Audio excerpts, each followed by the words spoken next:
What's up, guys? Alexander here with Date Psychology. So, I want to go over some notes with you, no slides today, and let me know in the comments as well if you don't care if there are any slides today, for that matter. And these are some notes from a recent interview, but I would go over them in a little bit more depth, make a dedicated video about it, because it seemed like the kind of thing that could use a little bit more discussion.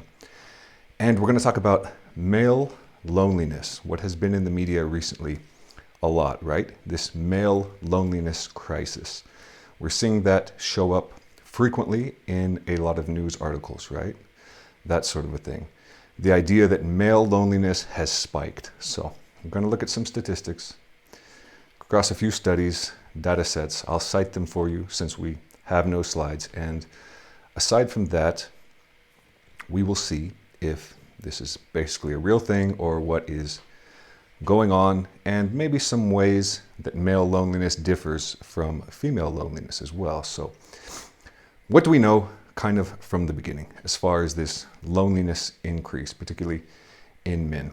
So a recent American Perspective survey looked at friendship differences between 1990 and 2021, comparing the 2 years, right? So about 30 years. And what do we see? There's been a big decline in friendship, number of friends that people have, okay? For men, we see that in 1990, about 40% had 10 or more friends. Now it's down to 15%. So fewer people have large friend groups, okay? For women, it's also down. 28% 1990, 11% now. So we also see a decline in large friend groups for women in that case. We can also look, because this is who has 10 or more friends, we can look at who has 0 friends, okay? It was 3% of men reporting that in 1990. Now it's 15%. So 15% of men in this American Perspective survey said they had 0 friends. And for women, it was less than 1% in 1990. Now it's 10%. So we see that this trend in friendship, which of course is related to loneliness, has increased, right? But both for men and for women. We see more social isolation from peer groups in that case. We see some recent research by Patalny and Boer in 2022. We see that the COVID lockdowns have resulted in a big spike in loneliness, right? You had people that were isolated, couldn't go outside. Maybe, especially in Europe, you were on quarantine, you were locked down. But all over the place, even if you weren't totally locked down, even if you were in areas that kind of ignored those kind of mandates and that sort of a thing, or did not find them as strict, you might still be more isolated. Why? Because other people might comply, right? Other people might not want to do things like go on dates. And so what do we see in that research? That the gap increased between the most lonely and the least lonely people. So people who were less lonely during the lockdowns, they actually became less lonely. And there's some research on this related to relationships. And why is that? If you're on lockdown, you're stuck in the house, but you have someone in the house with you, you're spending all of your time with them, that can be something that actually facilitates relationships. And you also began to see a gap emerge in relationship quality, that for some people in relationships during lockdown, their relationships got better.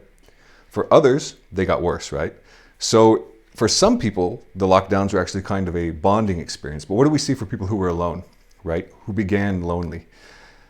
Their loneliness increased much more. They were much more isolated, and now they were forced to be isolated. Whatever little social interaction they had, well, now it's nothing at all, right? It's taking that little bit away from what they had.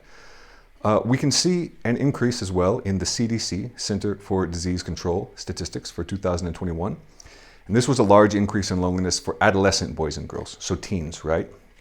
13 to 18, 19, around that age range. And this seems to be what the actual trend is, not a unique trend in an increase in male loneliness, nor necessarily an increase in loneliness across age groups, but it seems to be that there's a trend in youth loneliness, right? That adolescents and young adults tend to be the ones who report being more lonely, and that seems to be kind of what has spiked. Additionally, if we compare CDC data between 1999 and 2028, we see a similar trend with suicides, okay? So suicide rates have spiked. Over that period, they've risen 35%. Now, attempts, if you compare between men and women, they're pretty similar, but we know that men are much more successful at committing the act, right? And because of that, about 77% of men, again in the CDC statistics, or I should say, suicides are overrepresented in men, about 77% in these statistics. So that's also, of course, related to loneliness. And there's another recent paper from 2022, Shaw and colleagues. They found that loneliness was a unique predictor of suicide in men, but not in women, okay? So there's different things, sex differences, that contribute to suicide. Loneliness seems to have more an effect for men than it does for women as far as motivating this act, so to speak. And living alone, independently of loneliness, also predicted suicide in men. So being alone, as well as being lonely, are both risk factors for men. What else do we know kind of about sex differences in loneliness? Well, there was a recent meta-analysis, 2029, by Mays, that looked at longitudinal studies, over time, across the lifespan in loneliness. And they found that there was no sex difference. So again, if you're looking at a meta-analysis of longitudinal studies, what you're probably looking at is a lot of studies that are a little bit older, and you're looking at people as well who are going to be older, right? Because they're going to be taken at different time points. So that means you're going to be essentially not focusing on that youngest group, which may explain why we see recently a big rise in loneliness among adolescents. But if you look at these meta-analyses, perhaps you don't see the loneliness sex difference. And again, this is a trend we see in young men and women both. So it's not necessarily the case that there is actually a sex difference that we really know about, despite kind of all of the attention on male loneliness as a crisis, right? What is the primary driver of loneliness in men? So something that's going around, it's going to be one of those meme statistics, as I like to call it, is the recent Pew data from this year, early this year, 2023, that found 60% of men reported that they were single in the 18 to 29 age group, whereas only 34% of women did. And we know that romantic relationships are closely related to loneliness, right? Or the absence of romantic relationships. And this seems to be even more the case for men, that men get more as far as ameliorating loneliness from romantic relationships than women do, and women benefit more from same-sex peer groups than men do. So you have a decline in friendship, which is probably more impactful on women, but you also have this kind of singledom trend, right? Extended adolescence as well. People are waiting later in life to have sex, to form committed relationships, and that can impact men more than women as well.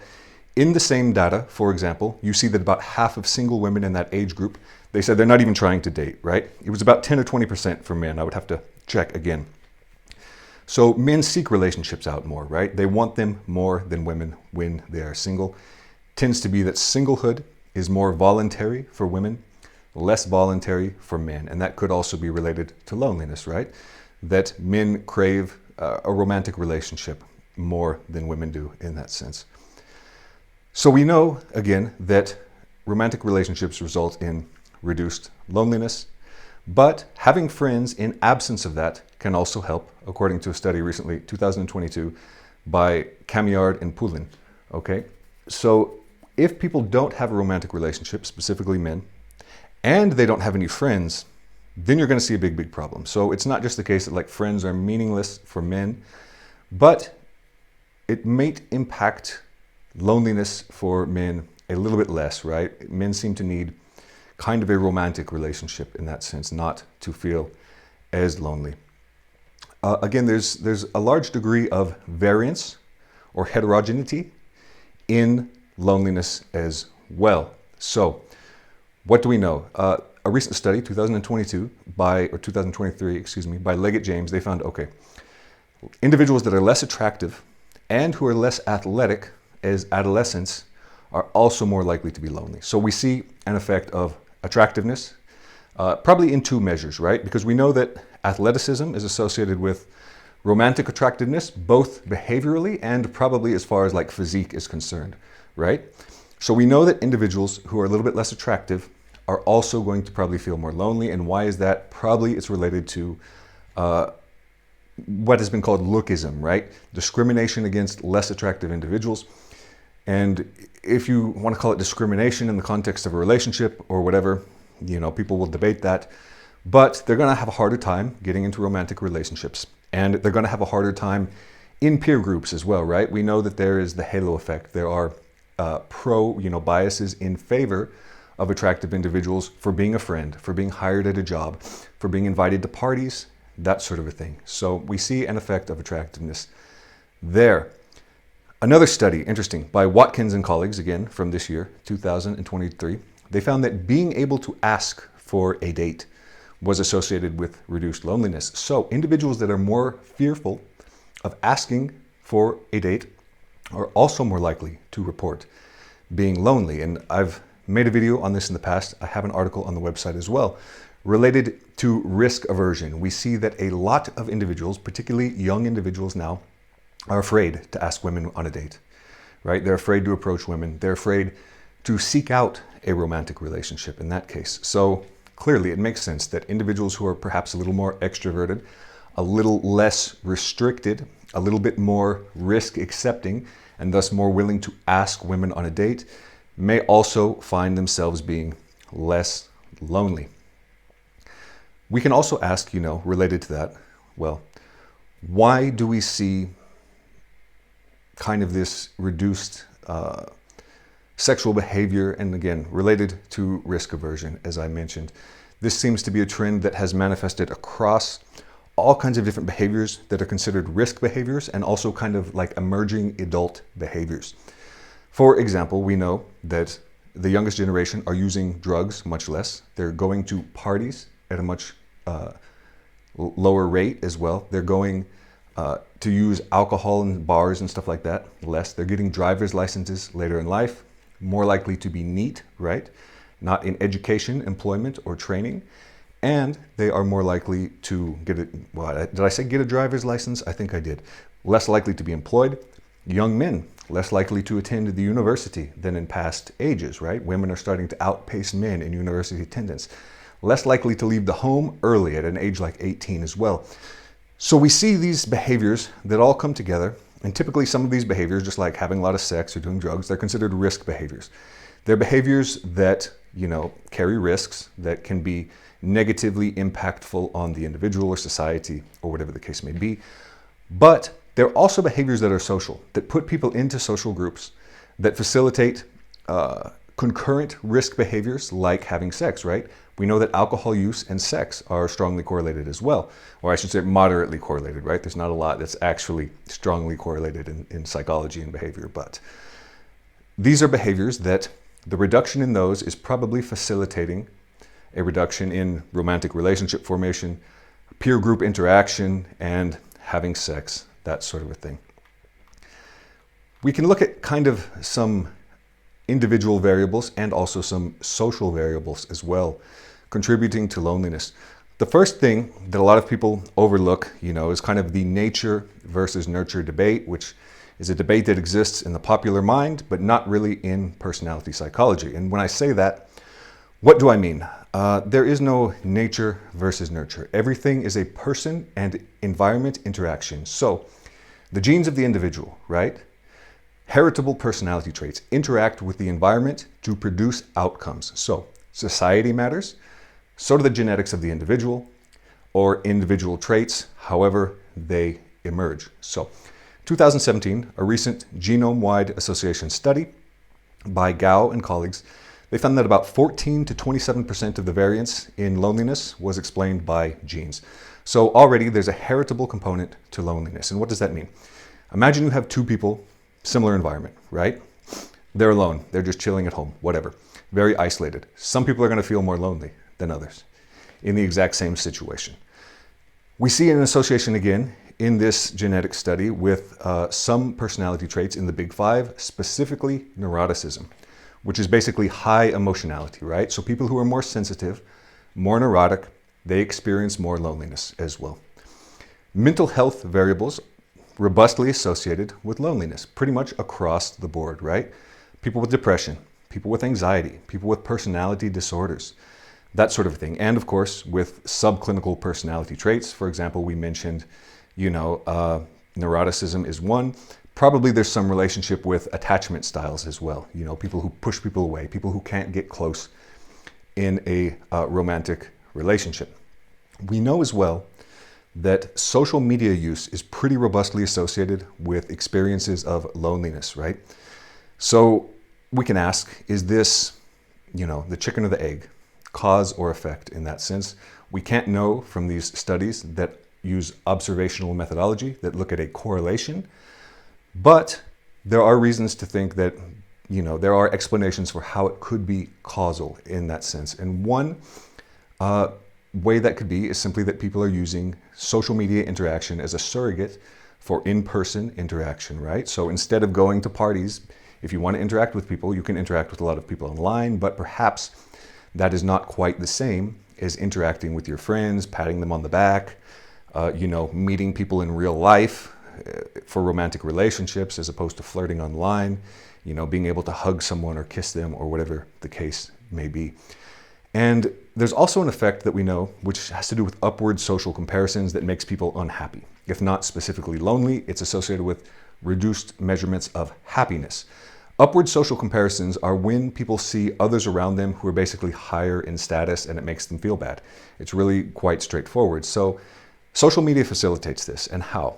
People go online and they just flip through Instagram or whatever. They see beautiful people, great bodies, just filters as well. So all the women are beautiful. All the men are beautiful. Everyone is successful. Look, there's someone on a private jet. Here are 1,000 different mansions. And people think, wow, I'm just a normal guy. I'm not quite that beautiful. I'm not quite that jacked. I'm living in an apartment. I don't have a private jet. Those are the kind of things that make people unhappy, actually, seeing that. So that can facilitate it. And when we talk about loneliness, that's kind of like a faucet of, I guess, bad affect, bad emotionality, feeling bad. These things kind of blend together. It's not like these are distinct things, like unhappiness versus loneliness. Loneliness is kind of an expression of unhappiness in that sense, isn't it? We have a little bit of research on video games. It's a little bit more mixed, right? You might expect, and certainly there's a lot of discourse on this, that video games could be associated with loneliness. You have the image or the impression of kind of like the isolated loner living in his room, playing GTA and not interacting with anyone, very lonely lifestyle. But the research is kind of mixed on that. We see, for example, that individuals who play social video games, maybe like MMORPGs where you have a bunch of people, that kind of thing, they may actually feel less lonely. Why? Because that functions as a surrogate social interaction again, doesn't it? This is an environment where they can make friend groups. They're cooperating in, these games have like guilds or whatever, so people are in groups like cooperating, organizing things. But single player games may actually be associated positively with loneliness. So the type of game that's played and kind of how people use these online environments may matter as well.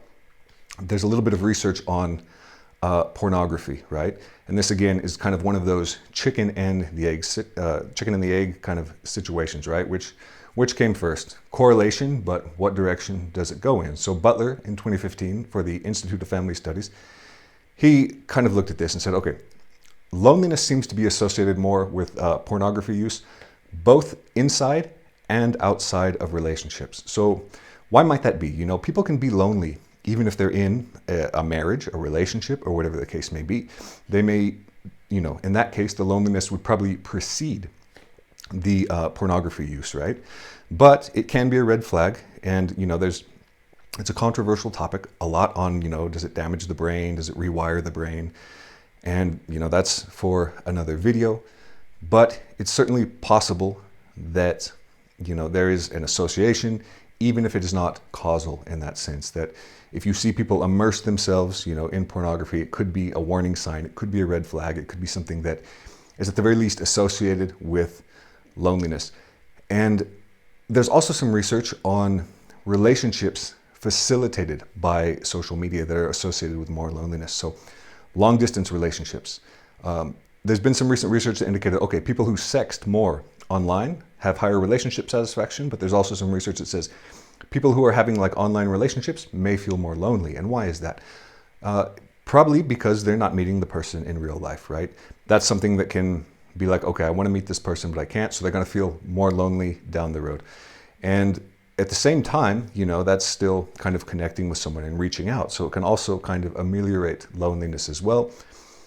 Kind of push and pull there in a sense. Interesting one. Dating apps. People attribute loneliness to this a lot, especially in popular discourse.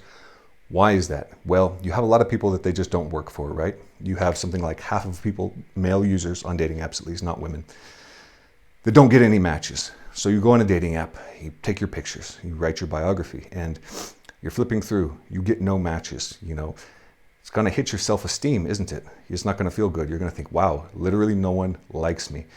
And, that's not something that is going to make someone feel good. And remember, negative emotionality, it bleeds over into things like loneliness. So a systematic review by Castro and Barada in 2020 looked at a bunch of papers that said, yeah, there's an association with dating apps and loneliness. And why might that be? Well, more lonely people might simply use them more, right? They might be like, I'm lonely, I want to find someone, I'm going to get on the app. But the apps might also, have a causal effect. The relationship might be due to causality, right? Because you can't, people say correlation does not equal causation, but if something is causal, you will still see a correlation. So, you have to kind of wonder with something like that. Like, do these apps actually facilitate loneliness? Do they make it harder when people try to reach out? Well, not for everyone, because we also know that about half of men, 50 to 60% across surveys, report their dating app experiences positively. So it works for a lot of people, and it doesn't just work for, the top 5% of men, top 20% of men, even if they receive more messages, right? The 80-20 rule on dating apps, where it does kind of apply.